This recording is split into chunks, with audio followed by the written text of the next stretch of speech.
My hip throbbed. My hands were shaking. Not from cold, but from rage. I thought about Tom. What would he say? He'd worked as a county surveyor for 30 years. Practical man. Always had a plan. Edna. I could almost hear him.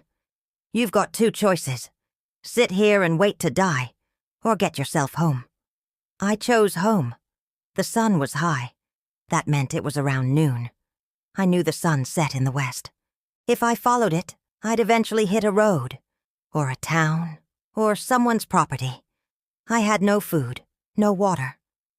But I'd grown up in rural Tennessee, back when we didn't have much. I knew which plants were safe, knew how to find water, and I knew how to survive long enough to make them pay for this. I stood, tested my weight on my bad hip. It hurt, but it held. I could walk. Slowly, but I could walk. I looked around, found a sturdy branch to use as a walking stick, wrapped my cardigan tighter. Then I started moving. 1 step, then another, west, toward the setting sun. I didn't cry, didn't pray. Not yet. I just walked. And with every step I thought, if I survive this, they lose everything. That thought kept me going. By the time the sun started setting, I'd walked maybe 2 miles. Doesn't sound like much. But with a bad hip, no food, and anger burning in your chest like a furnace, 2 miles feels like 20. I found a spot under a big pine tree. The ground was covered in needles, soft, dry. I used my hands to scrape them into a pile, made a kind of nest. Then I crawled in and pulled more needles over me like a blanket.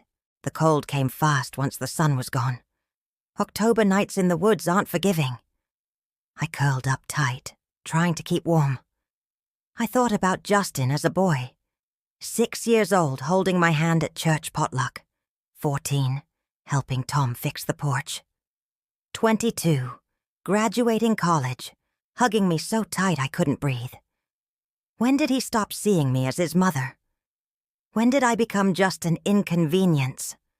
I heard animals moving in the dark, rustling, a low growl somewhere far off. I stayed still, barely breathing, and I talked to Tom, out loud even though I knew he wasn't there. I'm going to make it, Tom. I'm going to crawl out of these woods and I'm going to take back everything they stole from me. My voice was hoarse, my body ached, but I meant every word. I woke up stiff and shivering. My hips screamed when I moved, but I was alive. The sun was just coming up.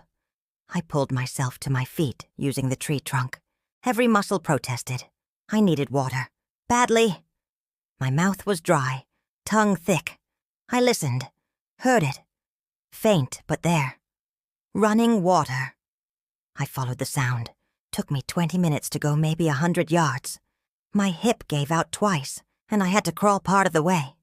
But I found it. A small creek, clear and cold. I dropped to my knees and drank. Cupped my hands and drank until my stomach hurt. Tom used to say creek water in the mountains was safe if it was moving fast. I hoped he was right. I sat there for a while, catching my breath. Saw wild blackberries growing near the bank. I ate a handful. They were tart and small, but they were food. Then I kept walking. Followed the creek downstream. Figured it would lead to something. A road, a house, civilization. By mid-afternoon, I was stumbling more than walking. My wrist gave out when I fell the 3rd time. Heard something crack. Pain shot up my arm. I sat there in the dirt, cradling my wrist. And for the first time, I let myself cry. Not because I was hurt, but because I was so angry I didn't know what else to do. Late afternoon on day 2, I heard it. An engine. Distant but real. I froze. Listened hard. There. Again. The low rumble of a truck. A road. There was a road nearby. I changed direction. Dragged myself through brush and over fallen logs, ignoring the pain in my hip and wrist. The sound got louder. closer. I pushed through a thicket of brambles. My cardigan snagged and tore. I didn't care. And then I saw it. Asphalt. A 2-lane county road. I collapsed at the edge of the tree line, gasping. A truck passed. Didn't see me. I was too far back, hidden in shadow. I pulled myself closer. Waited. Another truck came. This one slowed. The driver, a man in his 50s with a flannel shirt and kind eyes, pulled over. Got out. "Ma'am, you okay?" I must have looked like death, covered in dirt, cardigan torn, limping, wrist swollen. "I need a ride into town." He didn't ask questions, just helped me into his truck, handed me a bottle of water. "Where to?" I almost said home. Almost. But then I thought, they think I'm dead. If they see me too soon, they'll come up with a story. Mill Avenue, near the notary office. He nodded and drove.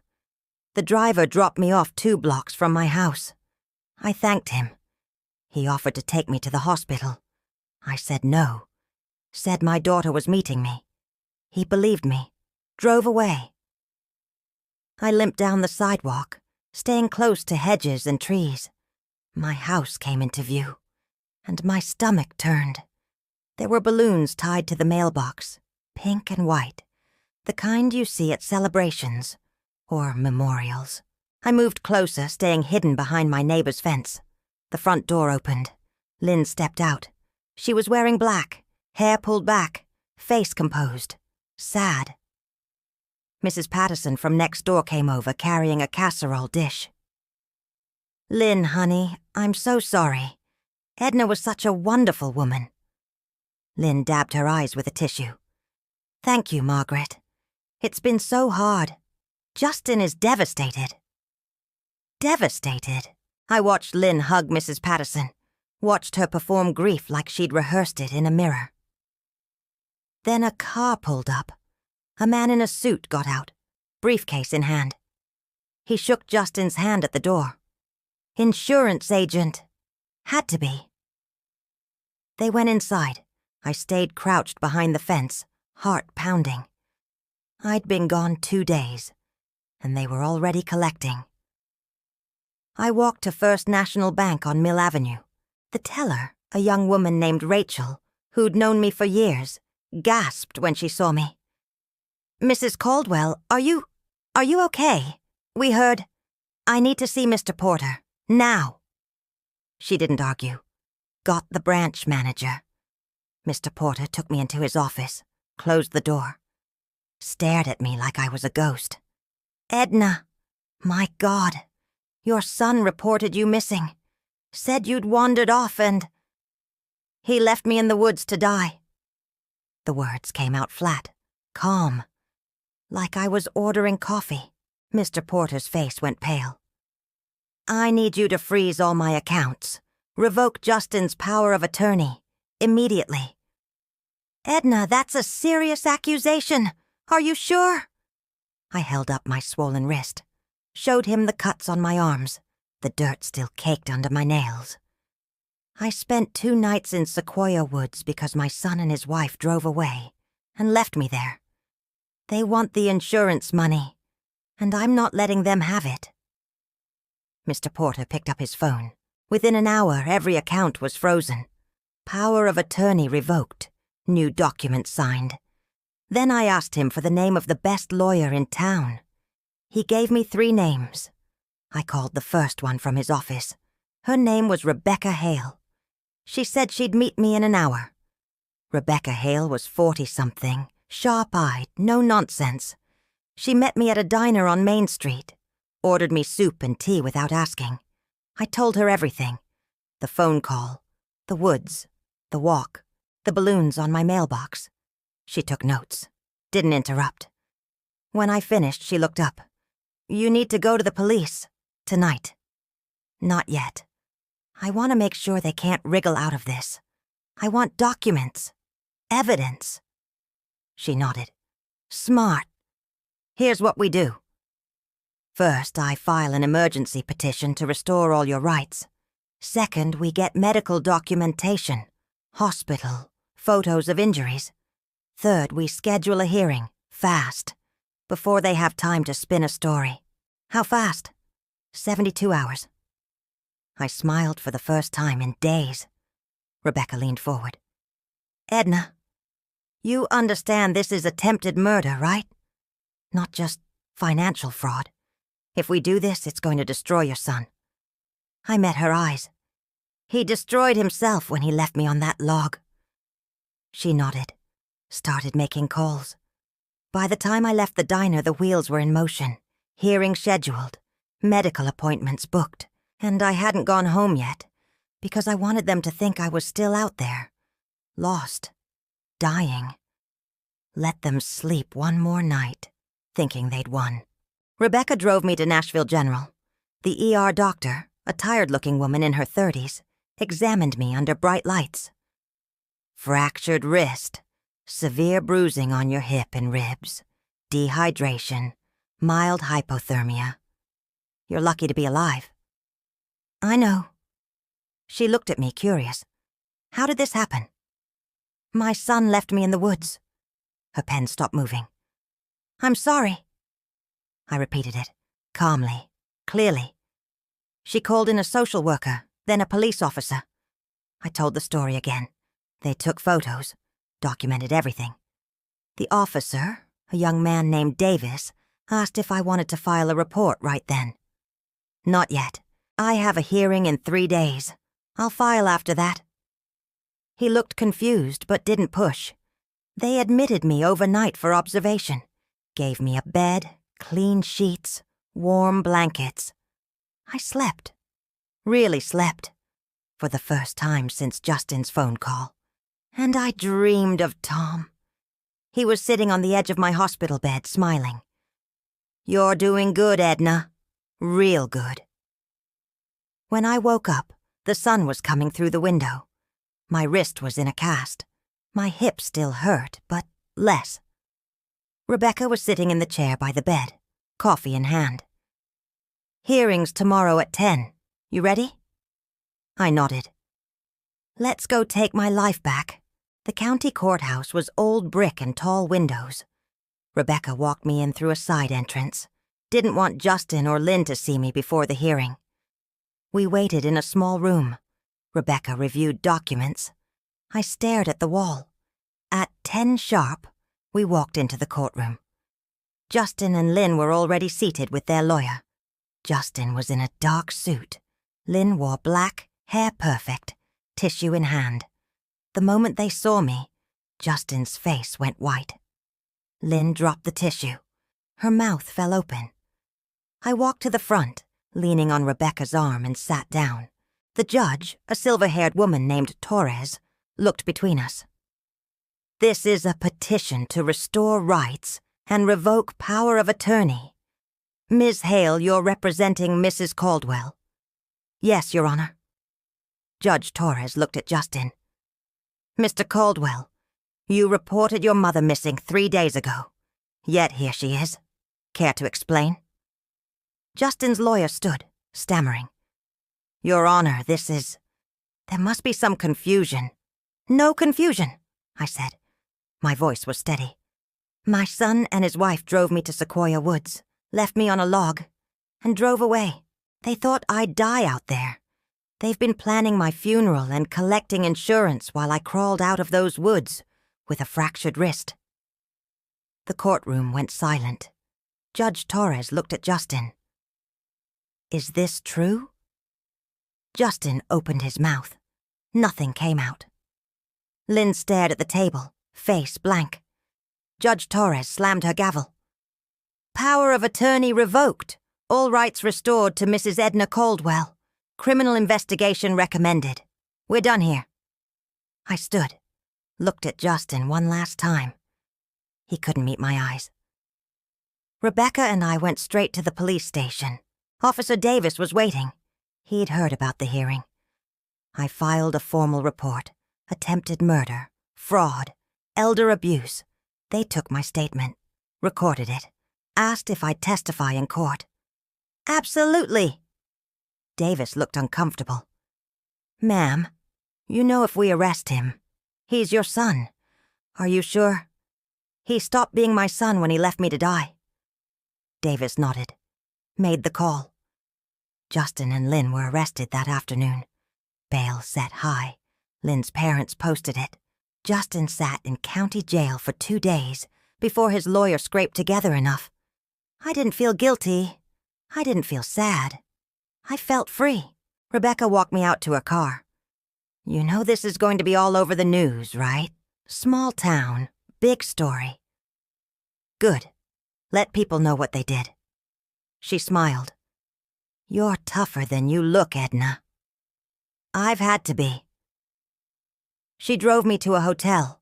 I wasn't ready to go home yet, not with their things still inside, not with the memory of them celebrating my death in my living room. I checked in. Small room, clean bed, hot shower. I stood under the water until it ran cold, washed the woods off my skin, washed away 2 days of fear. When I got out, I felt new. That night, lying in the hotel bed, I let myself remember.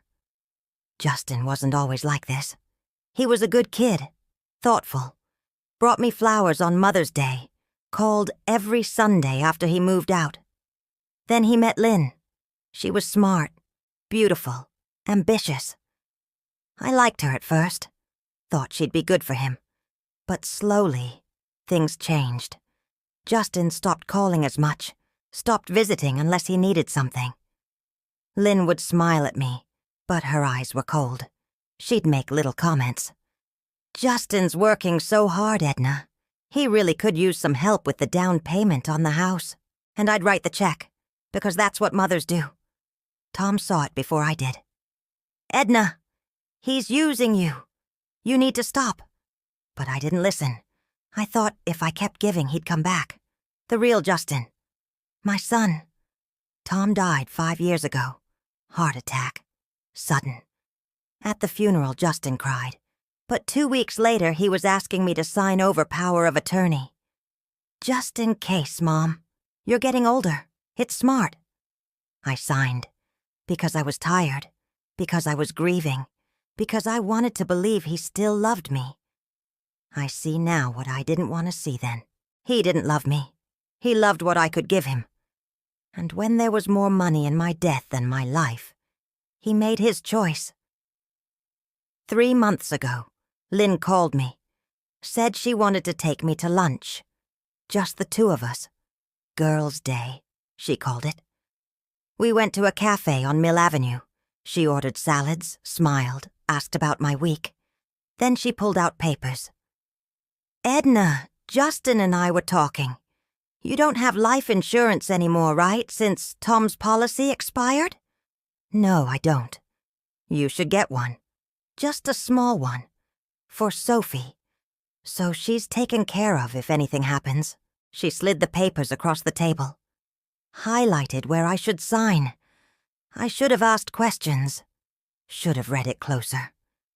But she was smiling, and she was talking about my granddaughter, and I wanted so badly to believe she cared. I signed. Justin's the beneficiary, right, since he's the executor? Yes. He'll make sure Sophie gets it. I remember the way she folded the papers. Neat, precise, like she'd done it before. I remember the look in her eyes when I handed back the pen. Not warmth, not gratitude, satisfaction, like a deal had just closed.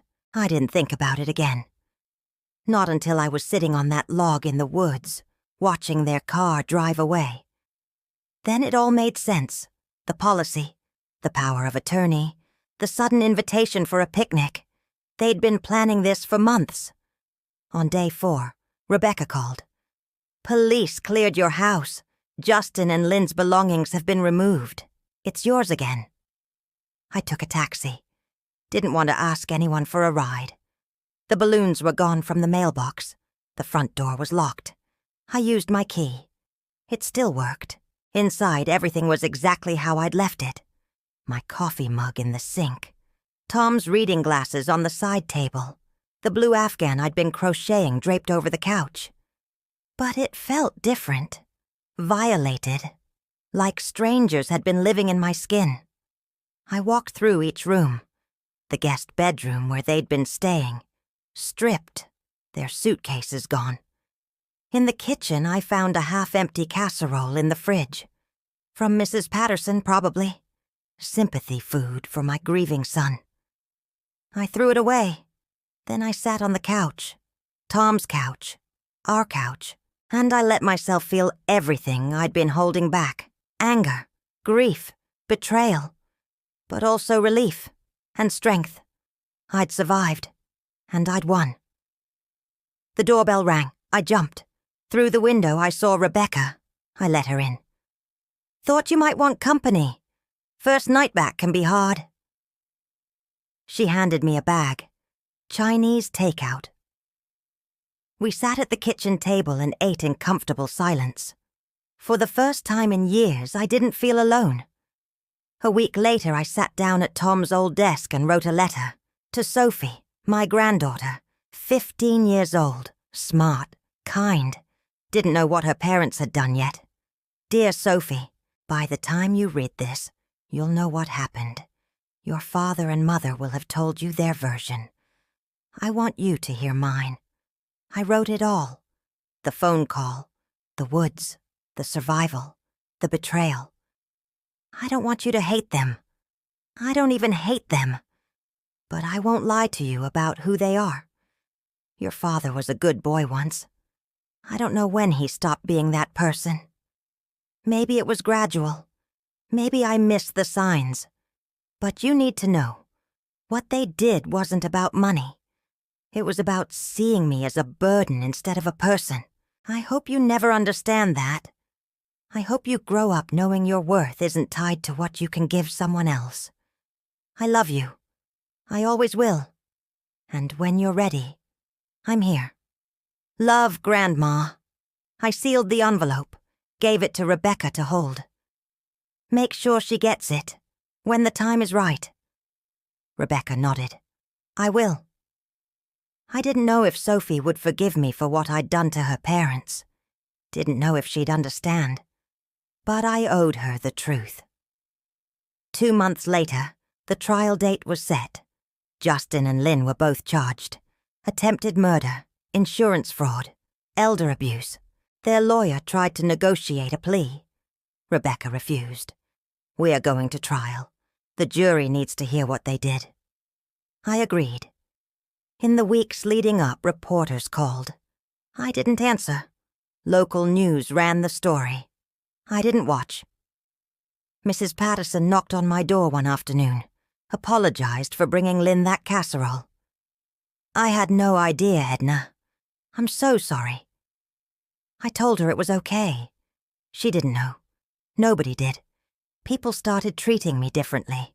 Not with pity, with respect. Like I'd done something brave. Maybe I had. The trial lasted a week. I testified. Told the jury everything. Justin's lawyer tried to paint me as confused. Said I'd wandered off, gotten lost. Made up the story because I was angry. But the evidence didn't lie. The insurance policy, the power of attorney, the medical records, the timeline. The jury deliberated for 3 hours. Guilty. On all counts. Justin got 12 years. Lynn got 10. I didn't go to the sentencing. Rebecca went for me. Called me after. It's over, Edna. You can move on now. I hung up, sat in Tom's chair, looked out the window at the street, and I finally let myself breathe. It's been 6 months since the trial. I'm still here, still in the house, still alive. Sophie came to see me last month. Her maternal grandmother brought her. She didn't say much at first, just sat on the couch, looking at her hands. I read your letter. I'm glad. I don't know if I can forgive you yet for what you did to my parents. I nodded. That's fair. But I don't know if I can forgive them either. We sat in silence. Then she leaned her head on my shoulder. I missed you, Grandma. I missed you too, sweetheart. We're taking it slow. She visits once a month, calls sometimes. It's not what it was, but it's something. I've been going to church again. Joined the quilting group on Thursdays. Started volunteering at the food bank. People ask if I'm angry, if I regret turning in my own son. I tell them the truth. I'm not angry anymore. I'm just tired. And I'm done being invisible. I'm 74 years old. I survived 2 nights in the woods, a broken wrist, and a son who wanted me dead. And I'm still here. That's enough. Thank you for listening to my story. If you've been through something like this, know you're not alone. Subscribe for more real stories, and take care of yourself out there.